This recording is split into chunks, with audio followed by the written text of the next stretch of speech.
Hi guys, we're back again and we have already installed what we required. Now we're going to run the bot, and first of all, before running the bot, we're going to first create an initial project and make sure that you have your virtual environment activated in a workspace.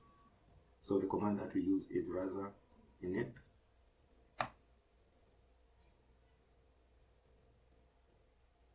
So you'll be asked, please enter a path where the project will be created by default, current directory, so we don't want to change it to be in this default. So press enter, default directory. Alright, directory is not empty, continue, yes. Finished. Do you want to train the initial model? The reason that you are being asked this is because the initial project, they have a default bot that you want to start with it and check it out how it's working. So in this case, I'm going to say, let's say yes because it's the first time. So let's start training the initial model. There's some model data which exists, so we are training the bot based on that model. So finished training component response selector, starting to train component humanization. Your Rasa model is trained and saved. I believe these files, this chart.gz files will be created multiple because as you can see, this is like it's like the date. I don't know this. I don't know what this is. Oh, this is like the time. So any time that you do Rasa train, you'll be creating multiple .gs files. Okay, do you want to speak to the train assistant on command line? Let's do that. Yes. Alright, it's running. We're going to the shell.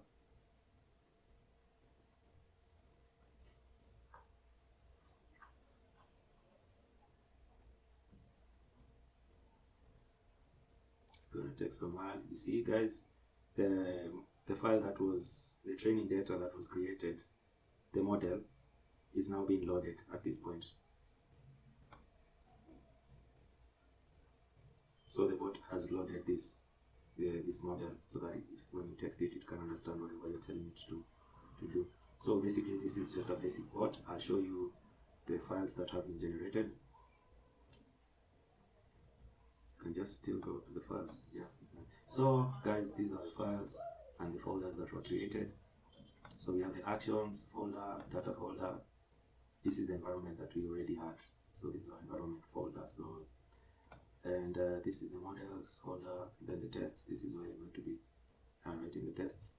And then we have the config.yml, credentials.yml, domain.yml, and endpoints.yml.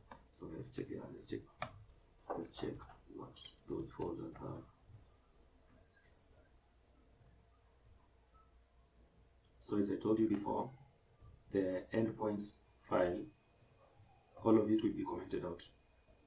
As you can see, there is nothing that currently we are adding. So when your bot grows more and you have like complex settings or advanced settings, this is where you need to add some of the settings for your endpoints. So for example, you see this action endpoint. This is just a web kind of a webhook URL. You're telling this bot that the action endpoint will be this HTTP localhost 5055 port 5055 then /webhook. Then you see we have like something to do with MongoDB, event blockers, like Redis settings here. So you can do a lot of things. This is where you handle like webhooks or like having like handling queues. So this is where you put the settings for tools like Redis, right? Yeah, and then you can just put even the webhook URL. Depends on when you're deploying this on cloud environment. Obviously this will change this localhost. Alright, so this is the domain.yml. So domain.yml is a file that contains what the bot understands. So basically you have a list of intents here. If this you are creating from scratch, you wouldn't see this. So that's why we have an example of a bot being created, so that if you need to making a bot using Rasa, actually you can get a clear picture of how these things are being organized. So for the domain.file, we have the intents. Intents are just actually actions that happen, then the bot will respond to them. So for instance, if if the intent was to greet the bot, and then you say, hi, how are you? The bot will respond and say, hey, how are you? So before we go into that, let me just briefly explain what the domain file has, like what the domain file is generally has included in it, in the file. So we have the intents, all the intents, we have all the responses, you see. So we have like all the responses are being added here, and then we have the session config. This is like the session expiry time, and if you're carrying over the slots to the new session. So slots are just some variables you save so that you can use them later, right? So this is basically how the domain.yml file looks like. This is the credentials.yml file. This is where I told you guys, this is where you put your credentials for Facebook, Slack, maybe Twilio, Socket.io, MataMask. This is where you put all your credentials so that you connect to your other channels that you want the bot to connect to. And always make sure that you don't expose your secrets in this kind of file. Then we have the config.yml file. So this config.yml file has its own configuration. So this is where you have to add more configurations also. These are just configurations for the natural language understanding module. If you comment some of the settings here, when you train the model, you train the bot based on these settings. Like for instance, if you uncommented the fallback classifier, based on this fallback classifier, the bot will be trained on. Then this is another part where we put the policies for the bot. So if you want to go to check out what are the policies, just go to the docs and then search for policies. You just get there with all the explanations. Then we have the language. You can choose the language, and then they have also here a URL to go and check out the components, the NLU components that are usually used. Also the tests. This is where you test. You write a test. Stories basically are just how the bot responds when a user sends a message in a humanly way. When you're writing stories, you write them in this kind of context. We'll get into that. Then this is the model.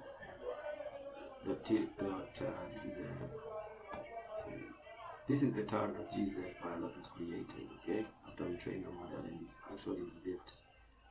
Then we have the data folder which contains the NLU YML file. This is where you put your intents, okay. So this is the structure that you normally use. So for instance, if your bot, the intent for greeting the bot is greet, you give all the possible examples. Like if you add more data, like let's say hola, okay, and then you train the bot will understand when I'm being greeted, I'll respond either with a hey, hello, hi, or hola. So you can imagine having different variation of examples. So this is where the training comes in. Sometimes it will be much easier to have different NLU files based on an intent, so that you can have just one example in one file, not like this. But so I'll just show you that in the future. But for now, this is how you model your NLU. So if an intent is greet, you just put all the possible variations of examples. If it's goodbye, you give all the possible variations, and then affirm, the same thing. See, so this is where you put an intent and all the variations. All like here you put all the different variations you would expect from a user if the bot is greeting the user. Then the rules.yml file. This is where you add the rules. Like for instance, if you say goodbye anytime and the intent is goodbye, the bot will always respond by saying goodbye. So this utter goodbye is found in the domain file. So let us look at it. So this is it. So utter goodbye is just basically a text which is bye. So whenever a user says bye, the bot will always be saying bye. So this is why you put like rules specifically for some of the intents you want to have rules on. Then in the stories, in the story part, this is where you put the bot stories.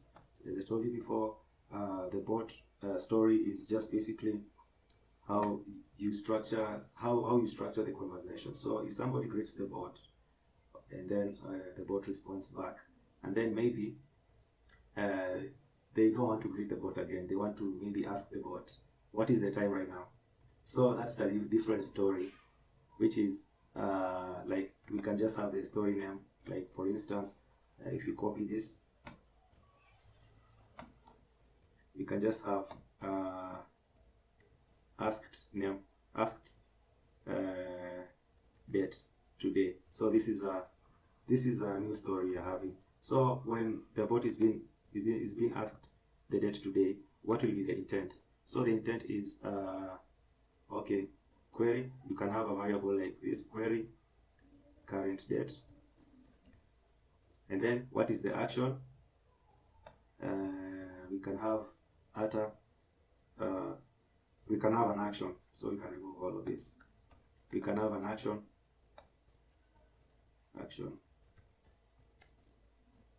maybe show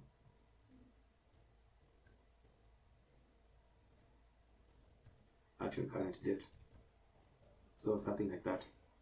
And that's how we create the bot stories. So bot stories are just basically you write the decision that the bot will make when the bot has been asked about something by the user. Then we have the actions folder, which we have the actions. You see the actions have been commented out because this bot currently doesn't have any actions. And lastly, we have the .rasa folder. This contains the cached data of the bot. Now let us look at the bot in the terminal. Alright, now we are up and running. Let's ask the bot. Hi, how are you?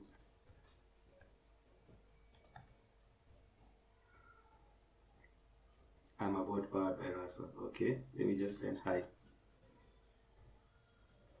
Hello, how are you? You see, guys, this is so fun because you will always be testing your bot on the terminal, and then when everything is okay, you can have the bot deployed to whatever platform you want.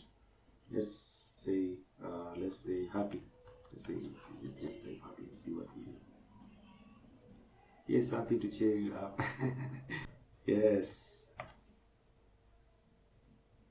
Great, carry on. So where you see this, all of these conversations have been just from this stories part. All right. So how great is that? And then also you must also check out the domain. So I'll go into detail, and as we code, I'm going to show you what we're going to play around with this bot. This bot, which was created by default, is called a mood bot. It tells you, like, if you are when you're happy, it sends you maybe an image. Yeah, like this one. You see, send you an image. Alright, so this is basically a default bot, but we want to remove everything and we start from scratch. But before that, we need to understand what is an NLU. In this folder, what is an NLU, what are roles, what are stories, by going through the documentation, the Rasa documentation. And also we are going to check out what are actions. Then we'll have to understand what these files, why we use them. Okay guys, so in the next video I'm going to show you that. If you enjoyed watching this video, don't forget to subscribe.